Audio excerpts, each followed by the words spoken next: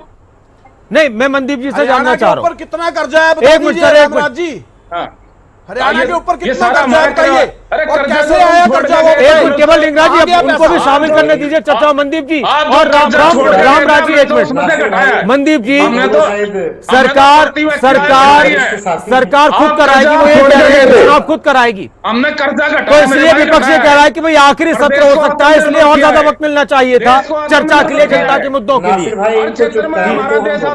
एक मिनट, राम, वो तो आपके सहयोगी है, राम जी वो आपके सहयोगी बोल रहे हैं। मनदीप जी बोलिए। मनदीप जी, हाँ।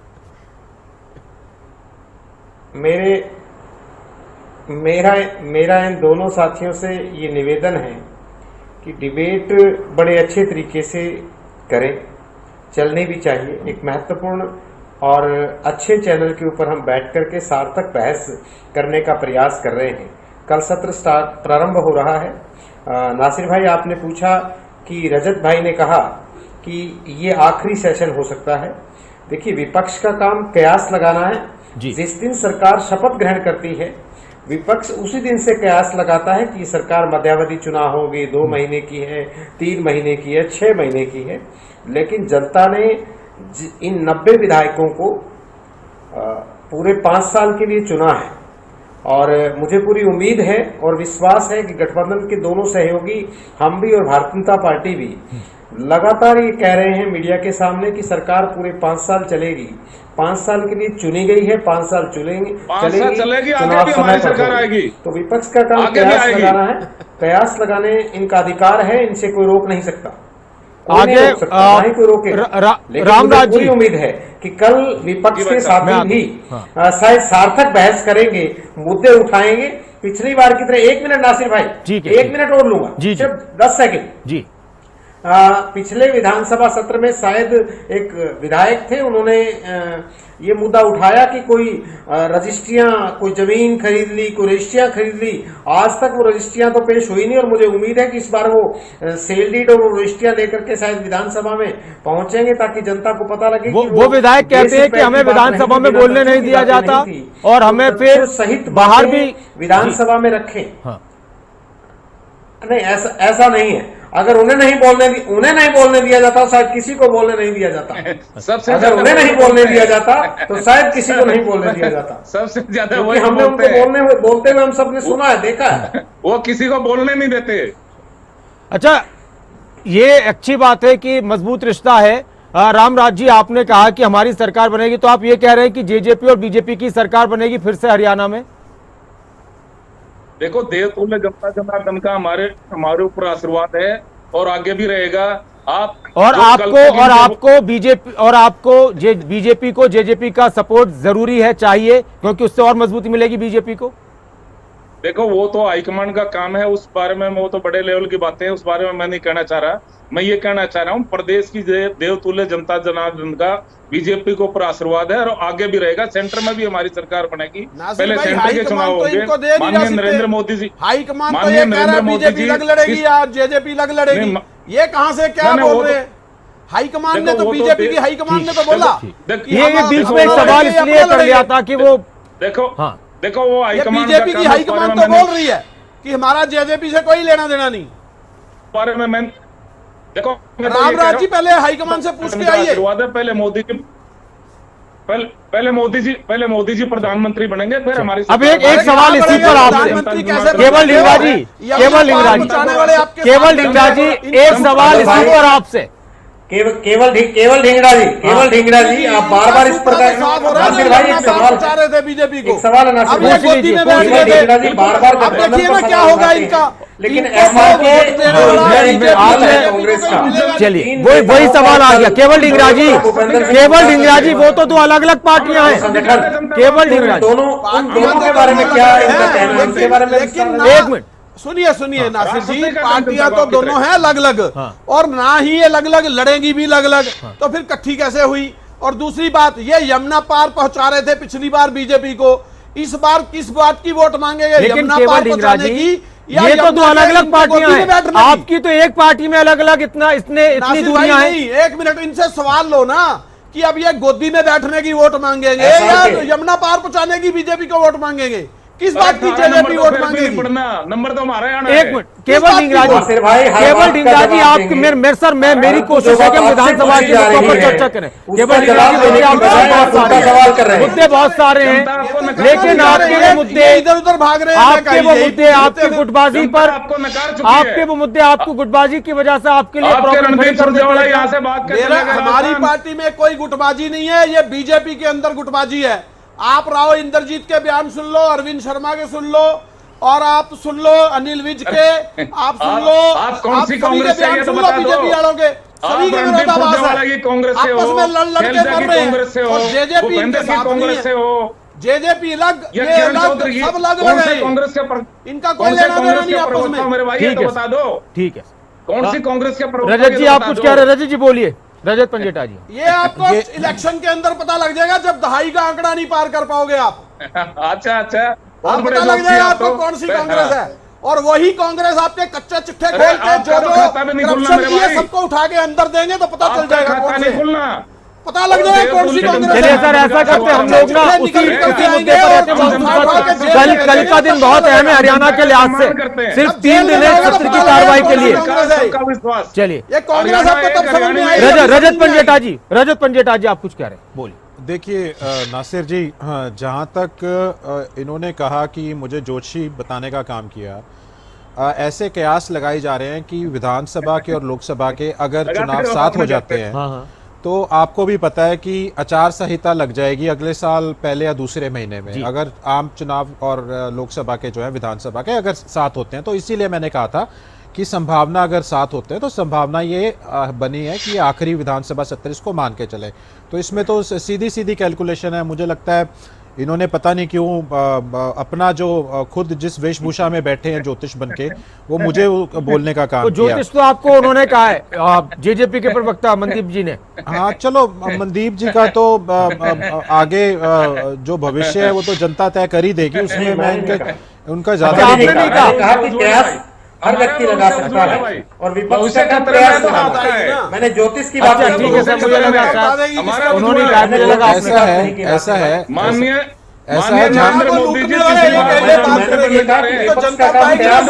कहाँ जाएंगे, वो कयास प्रथम दिन से लगा झंडा गाड़ दिया। हरियाणा की जनता को लूटने वाले जो टैक्स का पैसा लूट रही है हरियाणा की जनता, ये दोनों पार्टियां, ये तो जनता बताएगी ना, इनको जवाब देगी कि हमारा एक मिनट सर, एक मिनट, आप एक सवाल, अब हम सवालों से मेरा खत्म होने दीजिए, मुद्दे के सवाल अपनी बात पूरी कीजिए जल्दी। बीच में इंटरप्शन नहीं, मुझे आप 30 सेकंड या 40 सेकंड दीजिए सर। आपको 45 सेकंड दिए, 45 अनइंटरप्टेड। पहला तो द्वारका एक्सप्रेस में ये बताए कि 18 करोड़ 20 लाख का पर किलोमीटर में जो लगना था पैसा, वो 251 करोड़ और 77 लाख कैसे हो गया।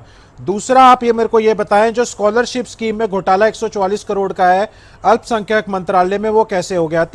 13,000 एमएसएमई कैसे बंद हो गई।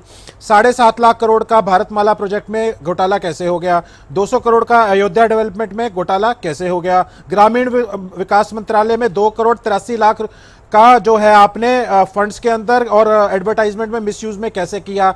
उसके बाद आपने एनएचएआई में जो टोल के नियमों में उल्लंघन कर और अधिक टोल वसूल 125 करोड़ का जो घोटाला हुआ, वो कैसे हो गया। उसके बाद ये आयुष्मान भारत योजना, बड़ी योजनाओं की व्याख्यान करते हैं ये अपना, उसके अंदर आप मानेंगे नहीं, कम से कम नहीं तो 5 से 10 लाख ऐसे लोग हैं जिनको एक ही उस पे पंजीकृत कर दिया और मृत को जीवित कर दिया, और उसमें एक ही लाखों को लाभार्थियों के साथ जोड़ दिया। उसमें भी बहुत बड़ा घोटाला है। और 2014 से अब तक बैंकों को 12,50,553 करोड़ जो रजत जी, डूब आपने गए, सेंटर के मुद्दे भी उठा दिए। जो डूब गए। नहीं, पहले मोदी सारे आएंगे उठा ना। लो, सबका जवाब पहले दे दो मोदी आप। आएंगे। सबका अच्छा। जवाब दे दो, सारे मुद्दे उठाओ। अच्छा, हरियाणा के घोटाले बाद में करेंगे, इन्होंने कहा पहले मोदी आएंगे। लेकिन एक बात उन्होंने कही थी, आपने सुना नहीं क्या? कि घोटालों को लेकर आपकी पार्टी पर उन्होंने सवाल उठाए, आपके हमारे- नेताओं पर सवाल उठाए, जेल की बात भी घोटालों की। के घोटाले वाले नजर आते हैं भाई। हाँ, मैं बताता हूं उसके लिए भी।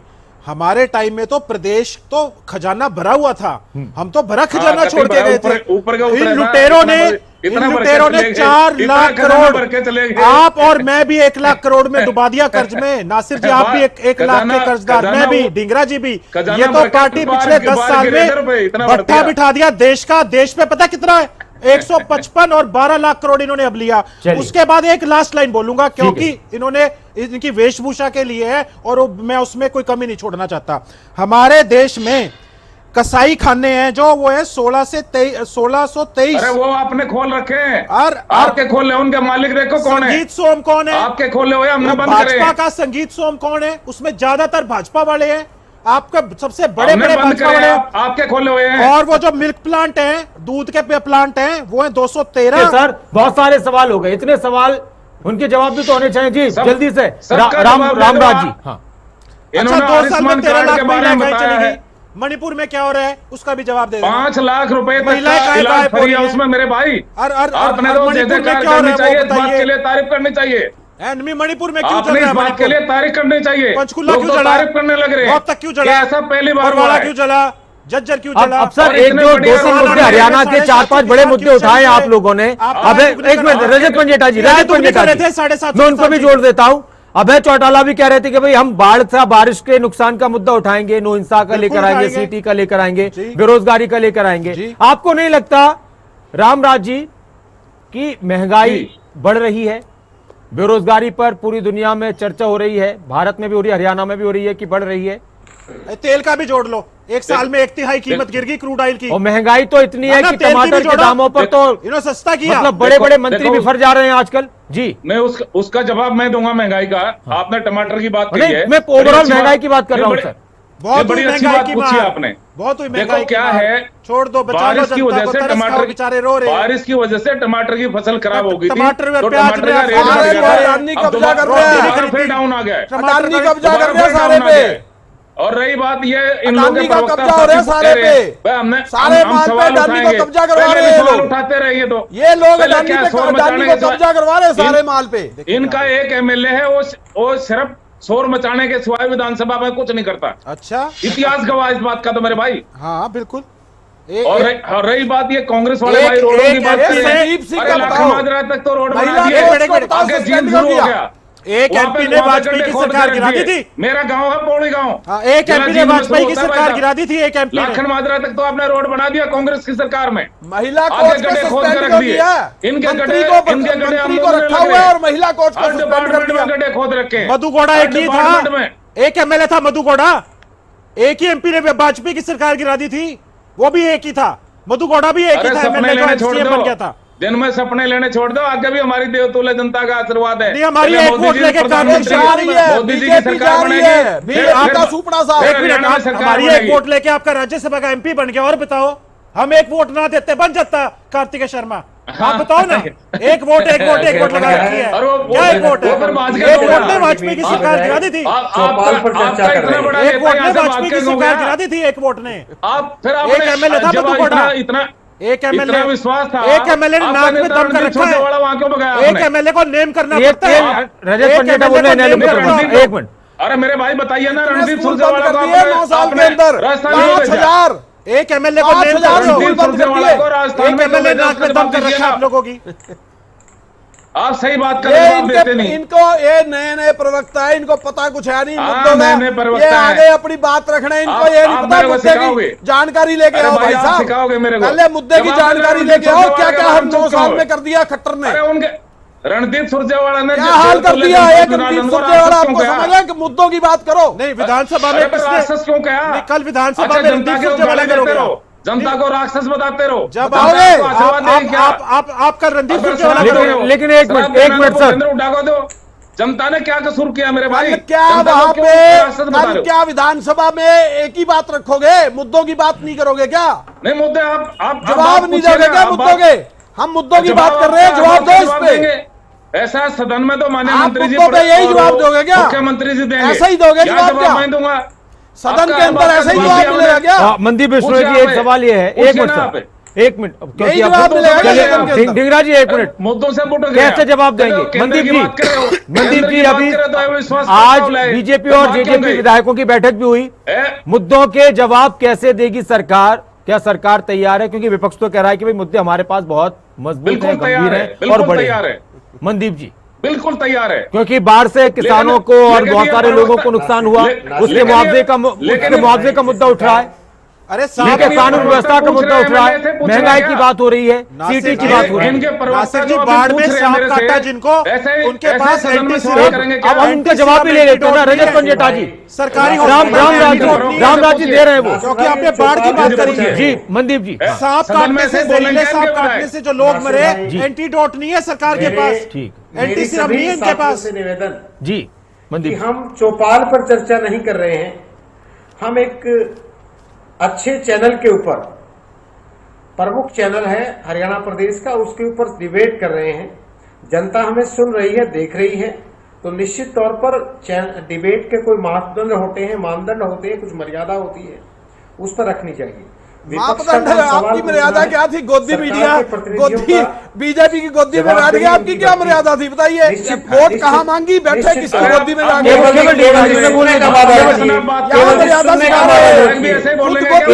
बैठे क्यों है फिर? आपकी मर्यादा कहाँ गोदी मीडिया बोल रहे हैं, केवल मर्यादा कहाँ आप करना क्या चाहते हैं? जिस समय आपने जो बातें कही है, एक मिनट, आपने जो बातें कही जनता के माध्यम से, मीडिया के माध्यम से जनता तक पहुंची है। आप बात सुनना नहीं चाहते, आप सुनना नहीं चाहते, यही कारण है। सार्थक बहस में आप न लोकसभा में हिस्सा लेते हैं, न विधानसभा में हिस्सा लेते हैं। पार करने आप वाले सार्थक बहस कीजिए, आप सार्थक बहस कीजिए, आपके हर बहस का, हर मुद्दे का तार्किक जवाब दिया जाएगा। संबंधित मंत्री जिस विभाग से, आपका जिस विभाग से संबंधित आपके विधायकों का सवाल होगा। वक्त की कमी है, मैं एक मिनट देखिए, अब वैसे भी वक्त की कमी है, मैं आप लोगों के पास आ रहा हूँ एक एक प्रतिक्रिया के लिए। एक मिनट सर, सभी ना बोले, मनदीप जी, रामराज जी एक मिनट, हम रामराज जी एक मिनट, यहाँ भी दिया जाएगा। हम सभी ये प्रार्थना है कि रामराज जैसा हो हर जगह। एक मिनट, आप मनदीप जी अपनी बात पूरी कीजिए।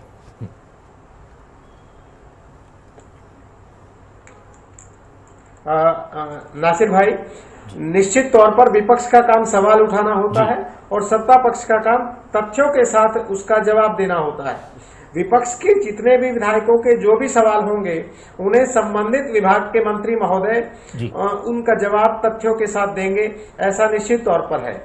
लेकिन बेवजह और बिना मुद्दों की बात अगर कोई करेगा तो वहां विधानसभा का वक्त जाया नहीं करने दिया जाएगा, ये बात भी तथ्य है। क्योंकि वो जगह ऐसी है, वो जनता चुन करके भेजती है वहां पर, केवल इसलिए कि प्रदेश के हित की बात, प्रदेश के सर्वजन कल्याण की बात, प्रदेश के लिए कानून बनाने की बात पर सार्थक चर्चा हो पक्ष और विपक्ष में। अगर सरकार की तरफ से कोई बात लाई जाती है, विधायक बाढ़ के बाद गए, आपके पास आ रहा हूं, आप बोल लीजिएगा थोड़ी सी, इनसे पूछिए, भाजपा के विधायक जब गए तो क्या हाल किया आपके विधायक का? केवल और केवल जनता के अंदर क्यों रोष था? बिना मुद्दों की बात। एक मिनट सर, एक सवाल, मेरा एक सवाल मनदीप जी आपसे ही है। मनदीप जी एक मिनट, मनदीप जी, आप ही की पार्टी के विधायक भी कामकाज को लेकर सवाल उठा रहे हैं, उस पर आपका क्या कहना है? सरकार के कामकाज को लेकर आप ही की पार्टी के विधायक, निश्चित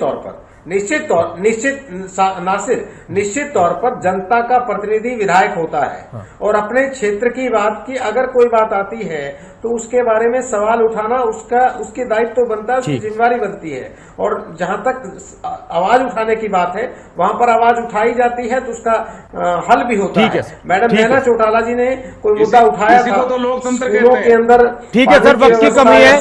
रजत जी आखिरी प्रतिक्रिया बहुत जल्दी से, 20 सेकंड मैंने आपको पूरा मौका, मैं आ रहा हूँ केवल जी आपके पास। समस्या का समाधान भी किया रजत जी। हाँ देखिए, चाहे स्टूडेंट्स का सीईटी का मामला हो, चाहे 5400 का मामला हो, चाहे बाढ़ का मामला हो, और चाहे नू हिंसा का मामला हो। इनसे ये भी पूछिए, बाढ़ के बाद जब जजपा के विधायक जनता के बीच में गए तो उन्होंने क्या हाल किया इनके विधायकों का। जनता में इतना रोष क्यों था इनके लिए? क्योंकि सरकार में बैठे बाढ़ में पल्ला झाड़ रखा, आज तक किसी को कोई मुआवजा नहीं है, कहीं पे कुछ नहीं है, ग्राउंड पे जीरो है। ठीक है सर, केवल ढींगरा जी आखिरी प्रतिक्रिया में जवाब ले लूंगा आखिर में सारे सवालों के। जी केवल नासिर भाई, हरियाणा की प्रदेश की जनता त्राही त्राही कर रही है बीजेपी और जेजेपी से, और प्रदेश का तो हाल माड़ा है ही, देश का हाल भी बहुत माड़ा है। देश की हालात इतनी खराब कर दी इन लोगों ने, लोन लेकर के पूरे देश को डुबो दिया है, और प्रदेश को हरियाणा के खट्टर साहब ने डुबो दिया है। अब ये डुबोने के बाद इनका सूखड़ा साफ हो रहा है, लोग जनता जनार्दन को अपराध है, लोग इनको चलता करने में तैयार बैठे हैं। 2.5 का आंकड़ा बीजेपी पार नहीं कर पाएगी, जेजेपी की 0 सीट है, 0 इलाके के अंदर। आपको ये आंकड़ा लाइव मिल जाएगा। चलिए रामराज जी बोल दीजिए आखिरी प्रतिक्रिया आपकी। हाँ, क्या कह रहे हैं? ऐसा है, ये भाई जनता को जब गाली दे रहे हैं, उनको राक्षस बता रहे हैं, जनता इनको आशीर्वाद देगी क्या? रामराज जी को और सुन लेते हैं जल्दी से। हाँ। सुरजेवाड़ा से ऐसा है, जनता जनार्दन का आशीर्वाद हमारे पास में। और ये कांग्रेसी भाई जैसे यहाँ प्रश्न पूछ रहे हैं, इनके विधायक ऐसे वहाँ प्रश्न पूछेंगे, फिर गलती निकाल देंगे। सेंटर में अविश्वास प्रस्ताव लेके आए और फिर भाग क्यों खड़े हुए? वो राजस्थान से पूछना चाहिए ना, हरियाणा के ऊपर है, कल विधानसभा। चलिए सर, बहुत बहुत शुक्रिया आप सभी का। आपके उम्मीद है कि सरकार ये कह रही है कि हम भी तैयार हैं चर्चा के लिए, सार्थक चर्चा हो। विपक्ष भी कह रहा है कि हम भी तैयार हैं, मुद्दों पर चर्चा हो, सार्थक चर्चा हो, जनता के हित के लिए कुछ निकल कर सामने आए। ये बहुत जरूरी है, वक्त भी लगता है, जनता का पैसा भी लगता है, और जनता चाहती है कि कुछ उनके काम की बात हो, जो ज्वलंत मुद्दे हैं उन पर सटीक जवाब मिले, सही सवाल हो, ये सब चाहते हैं। बहुत बहुत शुक्रिया आप सभी का। रामराज शर्मा जी हमारे साथ जुड़ने के लिए, केवल ढींगरा जी, रजत पंजेटा जी और मनदीप बिश्नोई जी, बहुत बहुत शुक्रिया हमारे साथ जुड़ने के लिए। मॉनसून सत्र की कार्रवाई पर खबरें अभी तक पर लगातार आप लाइव कवरेज देखिएगा। कल का दिन बहुत अहम है, हालांकि इस सत्र की अवधि पर सवाल भी उठ रहे हैं, लेकिन मुद्दे बहुत सारे हैं। जहां सरकार को घेरने के लिए विपक्ष तैयार है, तो सरकार कह रही है कि हम भी तैयार हैं हर एक सवाल के जवाब के लिए। आप बने रहें खबरों अभी तक के साथ। छोटे से ब्रेक के बाद खबरों की शुरुआत करते हैं।